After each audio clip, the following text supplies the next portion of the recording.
Bienvenue dans le Financier, votre rendez-vous économique quotidien sur Africa 24. Voici les titres. Produire en Afrique et consommer en Afrique, c'est le leitmotiv de nombreux jeunes entrepreneurs du continent, à l'instar de Awa Djiré, une jeune malienne à la tête d'une unité de transformation des produits locaux. Au Sénégal, la filière de sel connaît un nouvel élan insufflé par les femmes. En effet, elles sont nombreuses à travailler au Lac Rose, qui au-delà de son attrait touristique constitue un élément majeur pour la filière.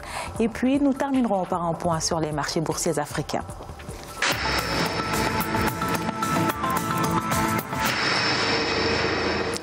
Produire en Afrique et consommer en Afrique, de plus en plus de jeunes entrepreneurs se lancent dans cette dynamique. C'est le cas de Sanogo Awa Djiré, à la tête d'une unité de transformation des produits locaux. Cette jeune malienne ambitionne de conquérir le marché de l'agroalimentaire. Reportage à Bamako de notre correspondant Mokhtar Bari. Le Mali importait 72 000 tonnes de jus de fruits en 2013, l'année où Sanogo Awa Djiré, une jeune entrepreneure malienne, choisit de se lancer dans l'agroalimentaire. 4 ans après, elle s'est construit un réseau de distribution et lance sa propre unité de transformation de produits locaux, Riginal. Nous étions dans l'importation de 2013 jusqu'en 2017. En 2017, nous avons lancé la production locale ici. On n'est plus dans l'importation. Et 2018, on s'est lancé dans la transformation des fruits et légumes locaux afin de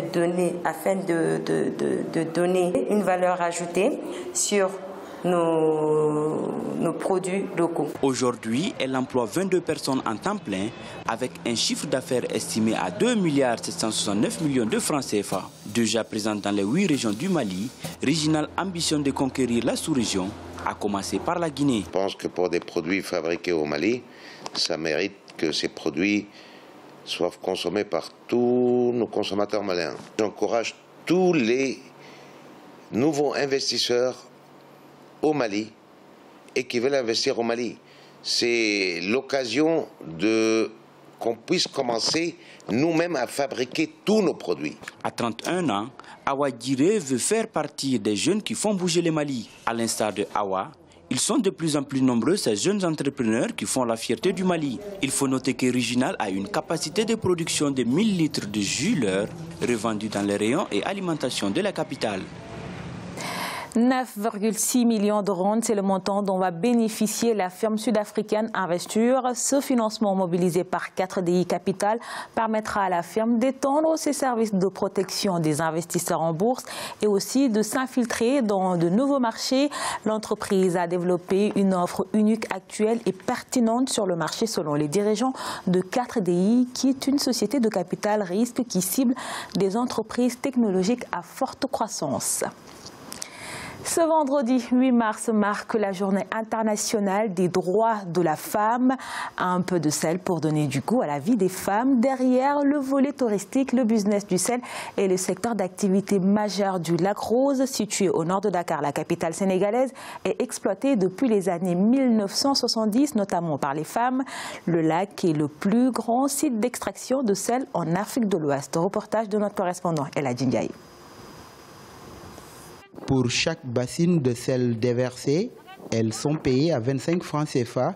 C'est le quotidien de ces femmes qui s'activent au Lac Rose de Dakar. Le business du sel est le secteur d'activité majeur du Lac Rose derrière le volet touristique. Malgré la pénibilité de leur métier, où Leïsi, âgée de 42 ans, y travaille depuis plus de 4 ans, l'objectif est surtout de subvenir aux besoins de sa famille. Chaque matin, on est là et on vit de cette activité. J'aide mon mari, je nourris la famille grâce à l'extraction du sel. Je peux débarquer 30 à 50 pirogues par jour. C'est difficile, mais je n'ai pas le choix. Quand tu penses à une seconde à tes enfants à la maison, tu es obligé de travailler sous cette chaleur et les risques du sel. L'activité d'extraction du sel enregistre aujourd'hui beaucoup d'adeptes.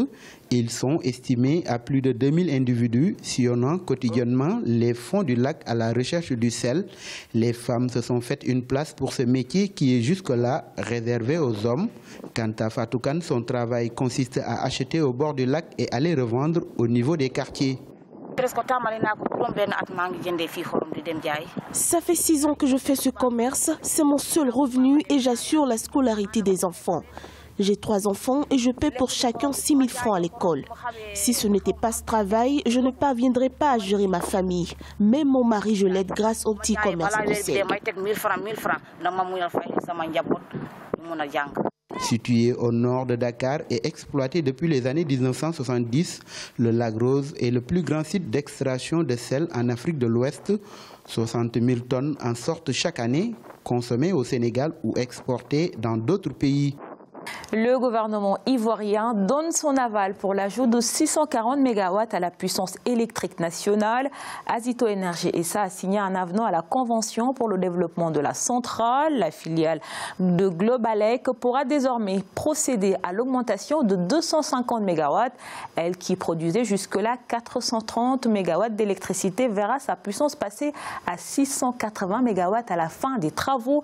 Il s'agit là de la phase 4 de l'expansion de l'infrastructure qui fournit désormais environ 30% de l'électricité produite en Côte d'Ivoire. Bonne perspective de la croissance dans la zone UEMOA. La Banque centrale de l'Afrique de l'Ouest table sur une croissance à 6,8% en 2019 pour la zone. Cette prévision s'inscrit selon l'institution financière dans la lignée des bonnes performances réalisées par les économies de l'UEMOA. En 2018, le déficit budgétaire de la zone s'est réduit à 3,9% du PIB contre 4,3% en 2017 d'après les statistiques de la BCEAO. On écoute. La situation monétaire de l'Union, à fin décembre 2018, a été marquée par une hausse de la masse monétaire de 12,4%, en glissement annuel, soutenu par le net accroissement de 28,8% des actifs extérieurs nets, ainsi que par la progression de 9,4% des créances intérieures.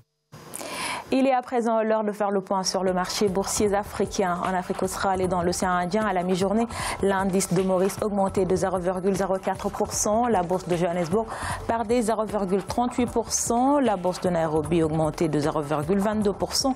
Et la bourse de Gaborone était stable. Du côté de l'Afrique centrale et de l'Ouest, la BRVM d'Abidjan baissait de 0,37%. La bourse nigérienne chutait de 0,27% et la bourse ghanéenne augmentait de 0,02%.